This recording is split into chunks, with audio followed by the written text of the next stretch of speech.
విద్యార్థి సంఘ నాయకులుగా తయారు చేయడానికి సంబంధించి కమిటీలు ఏర్పాటు చేయాలని పార్టీ అధ్యక్షులు గౌరవనీయులు జగన్మోహన్ రెడ్డి గారి ఆలోచన ఆదేశాల మేరకు కమిటీల నిర్మాణానికి సంబంధించి మిమ్మల్ని అందరినీ కూడా సమాయత్తం చేయాలని ఒక కాన్సెప్ట్ ఉంటే, మరో పక్క రాష్ట్రంలో జరుగుతున్నటువంటి విద్యార్థి వ్యతిరేక విధానాలు,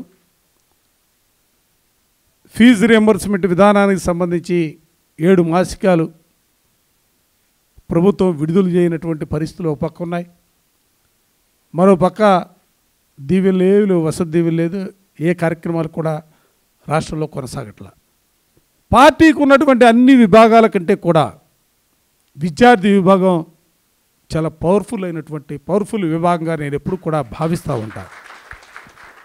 ఈరోజు రాష్ట్రంలో జరుగుతున్నటువంటి అప్రజాస్వామిక విధానాలనండి, అన్యాయమైనటువంటి పోకళ్ళనండి, ప్రభుత్వ సొమ్ముని ప్రైవేటు వ్యక్తులకు దోచిపెట్టే వైనమనండి, ఎవరైతే తెలుగుదేశానికి తాపేదారులుగా ఉన్నారో వాళ్ళందరికీ కూడా మెడికల్ కాలేజీలని కట్టబెట్టే వైనమైన తప్పనిసరిగా విద్యార్థి లోకం నోరెత్తి వెలుగెత్తి ఉద్యమం చాటవలసినటువంటి పరిస్థితులు ఈ రాష్ట్రంలో ఉన్నాయి, మీ పైన మరీ ముఖ్యంగా ఉన్నాయన్న అంశాన్ని ఈ సందర్భంగా గట్టిగా చెప్పదలుచుకున్నా.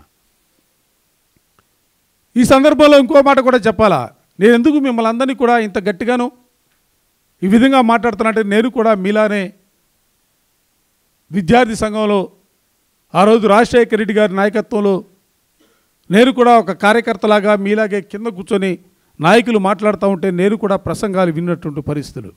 ఇవాళ విద్యార్థి సంఘ నాయకులుగా మీరు ఎవరైతే ఏ బాధ్యతలు అయితే స్వీకరించి పనిచేస్తూ ఉన్నారో ఆ బాధ్యతల ద్వారా ఇవాళ జగన్మోహన్ రెడ్డి గారికి డైరెక్ట్గా మీరే ఆయన కూడా ఐడెంటిఫై చేసి మిమ్మల్ని అందరినీ కూడా పేరు పెట్టి పిలవగలిగినటువంటి పరిస్థితులు ఇవాళ మన పార్టీలో ఉంది. మెడికల్ కాలేజీలు ప్రైవేటీకరణ చేయాలనే ఆలోచన విరమించుకున్నారు. దాని పర్యావసానం ప్రభుత్వమే కుప్పకూలిపోయిందనే భావనని మనం చరిత్రలో చెప్పుకునే విధంగా ఈనాటి విద్యార్థి నాయకులుగా ఉన్నటువంటి మీరందరూ కూడా సారథులుగా ఉండాలా. ఆ సారథులుగా ఉండే పరిస్థితుల్లో ఒక ఉద్యమ కార్యాచరణ కూడా ఈరోజు మీరందరూ కూడా కూర్చొని ఏ విధంగా పీపీపీ మెడికల్ కాలేజీలని చేయటానికి చేసే ప్రయత్నాలను అడ్డుకోవడం కోసం మనం ఏ విధంగా కార్యక్రమాన్ని తీసుకుంటే బాగుంటుందనేది ఆలోచన కూడా చేయండి.